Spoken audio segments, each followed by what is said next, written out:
कर्मयोगी अप्पासाहेब काडादी यांच्या जयंती प्रसंगी श्री धर्मराज काडादी यांच्याकडून सोमनाथ वैद्य यांच्या सामाजिक कार्याचे केले कौतुक। आज कर्मयोगी अप्पासाहेब काडादी यांच्या 115वी जयंतीनिमित्त सिद्धेश्वर साखर कारखाना होडगी रोड सोलापूर येथे साजरी केली। कारखान्याचे चेअरमन आदरणीय धर्मराज काडादी साहेब यांच्या हस्ते गरजू विद्यार्थी यांना बॅग व शालेय साहित्य श्री सोमनाथ वैद्य यांच्या स्वयंशिक्षा फाउंडेशन कडून देण्यात आले।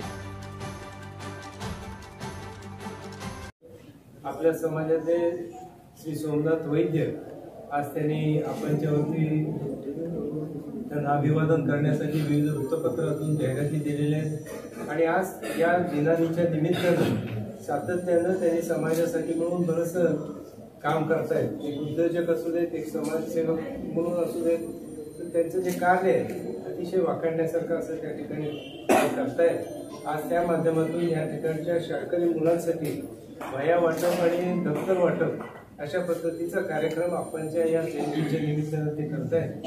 त्याबद्दल मी संस्थेच्या वतीनं त्यांचा आभारी आहे आणि त्यांचंही या ठिकाणी मी अशा कार्याला शुभेच्छा देतो आणि माझे दोन शब्द